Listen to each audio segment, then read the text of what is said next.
Here's Johnny! Tiens, mais qu'est-ce que c'est que ça? Est-ce que ça ne serait pas la douce odeur du « Ah bah tiens, j'avais raison ». Après la dernière alerte du FMI, la France serait menacée d'être mise sous tutelle. Bah, mais qui donc avait bien pu voir ça venir? L'hypothèse d'une mise sous tutelle de la France compte tenu du dérapage de sa dépense publique n'est plus totalement exclue par les experts à moyen ou long terme. Les alertes sur l'état des finances publiques françaises se suivent et se ressemblent. Pour la énième fois en février, la Cour des comptes a mis en garde le gouvernement contre une dépense publique en roue libre, plaçant la France au pied du mur. Ce jeudi, c'est le Fonds monétaire international, notre bon ami à tous, qui est revenu à la charge en insistant sur la nécessité de prendre des décisions difficiles pour redresser les comptes de l'État. Mais qui y croit à ces décisions difficiles? Est-ce qu'on pense sincèrement que notre ministre de l'économie, Éric Lombard, avec sa tête d'inspecteur des impôts croisée avec une serpillière, est capable de prendre des décisions difficiles? Le gouvernement promet pourtant de revenir sur la voie du sérieux budgétaire en ramenant le déficit public sous les fameux 3% en 2029, contre 5,8% en 2024.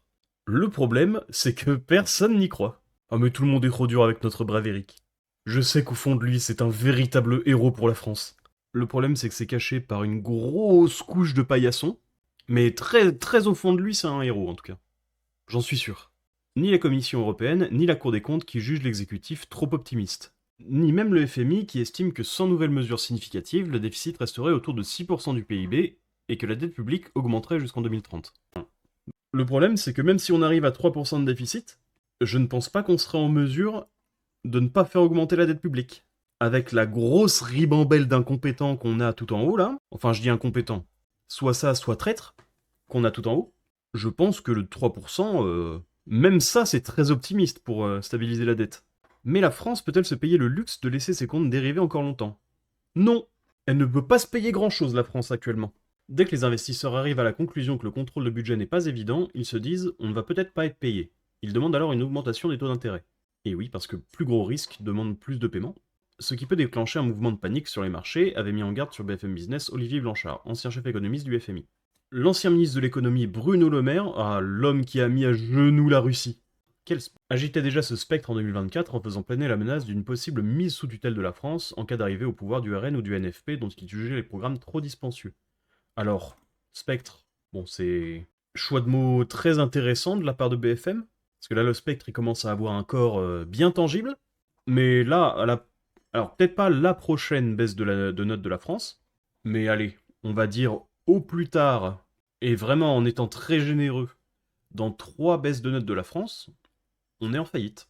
Et ça peut aller très vite. Là déjà, il y a à peu près un mois, Moody's était très hésitant sur le fait de descendre la note de la France. Donc là, bon, c'est complètement une hypothèse de ma part. Mais la prochaine baisse de note de la France en appellera une deuxième très très vite après. Ce qui devrait déjà être un énorme signal d'alerte à ce moment-là, si on n'est pas déjà en faillite.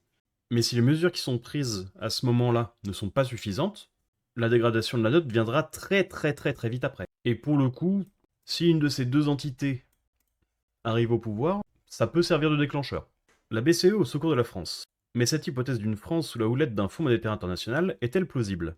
Le scénario d'une France sous tutelle est crédible à moyen ou long terme, compte tenu de l'incapacité des gouvernements, quels qu'ils soient, à réduire significativement les dépenses publiques, selon Christopher Dembicke, conseiller en stratégie d'investissement chez Pictet AM.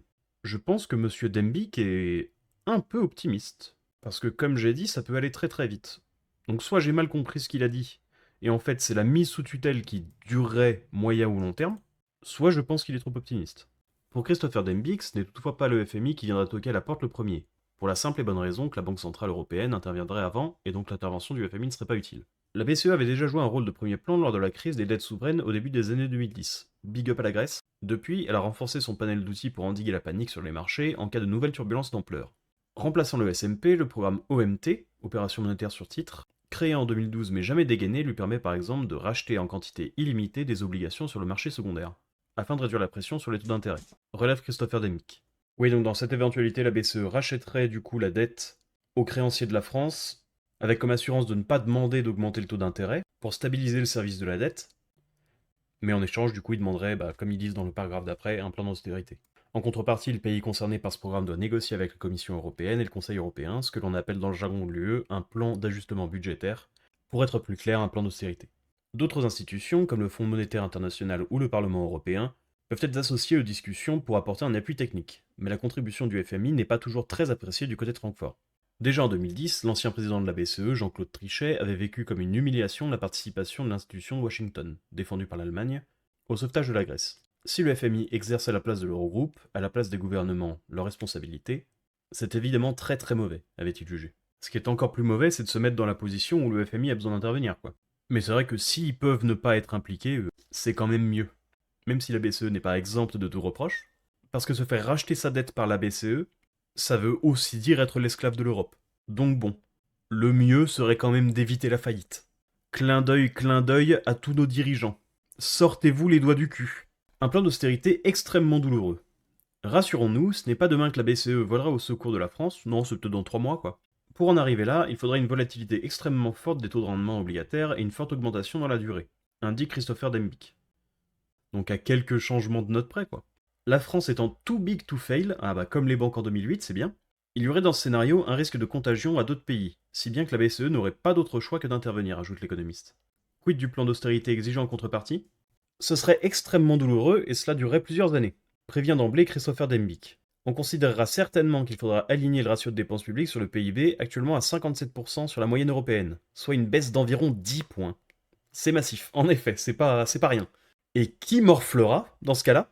Cela passera aussi sans doute par une réforme des retraites, avec un net relèvement de l'âge légal de départ. Alors soit ça, soit une baisse des pensions. Car le sujet de la dépense publique en France est avant tout un sujet de retraite qui constitue le premier poste de dépense publique. Qu'est-ce que c'est agréable d'avoir raison quand même, c'est vraiment... Il y a très peu de sentiments qui se rapprochent de ça quand même.